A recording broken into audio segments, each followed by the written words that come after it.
For decades, Randy Travis had the kind of voice people didn't just hear. They leaned into it. It wasn't loud. It wasn't flashy. It didn't beg for attention. It waited for it. By the late 1980s, he wasn't just a country star. He was trusted. Radio programmers trusted him to stop listeners from changing the station. Families trusted his songs to fill kitchens on Sunday afternoons. And country music trusted him to bring it back to its roots when it started drifting too far into polish and pop.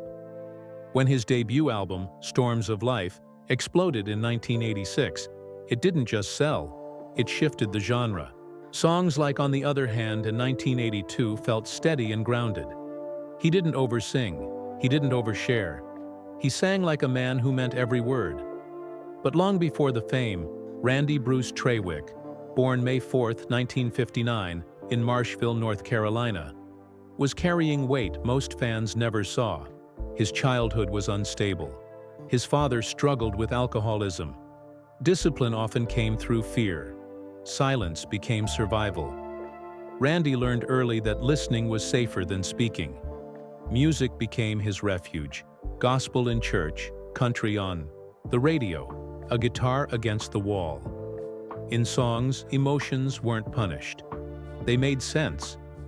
By his teens, he had a rare voice, but also a trail of arrests, rebellion, and time in juvenile detention. The man who would later sing about grace was already fighting chaos.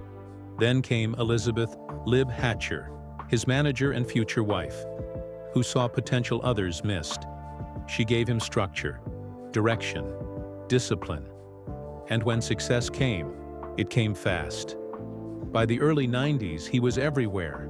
#1 hits, sold-out tours, awards stacking up quietly. From the outside, he looked balanced. But balance built on pressure is fragile. The touring never stopped. The expectations never softened. His voice wasn't treated like part of a person.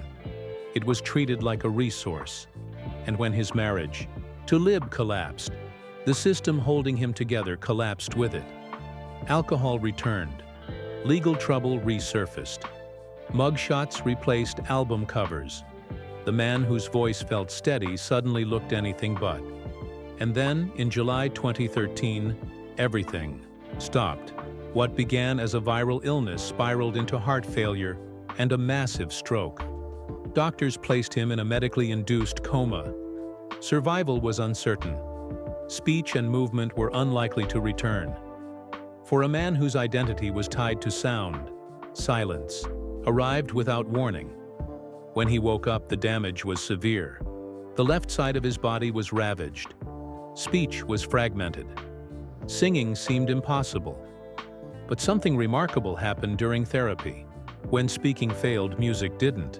Singing activated parts of his brain speech couldn't reach. Melody became a lifeline. Progress was slow. Inches, seconds, single syllables. But it was real. In 2016, during his induction into the Country Music Hall of Fame, he did something no one expected. At the end of his halting speech, he began to sing Amazing Grace. The first notes were fragile. The room went silent. The voice wasn't what it once was, but it was still there, and that was enough. Today, Randy Travis lives quietly. No comeback tours, no dramatic finales. Just therapy, rest, faith, and presence. He learned something most of us avoid. Being valuable and being useful are not the same thing. He once carried a genre on his shoulders. Now he carries only what he must. His story isn't about a perfect redemption arc. It's about something harder. Staying.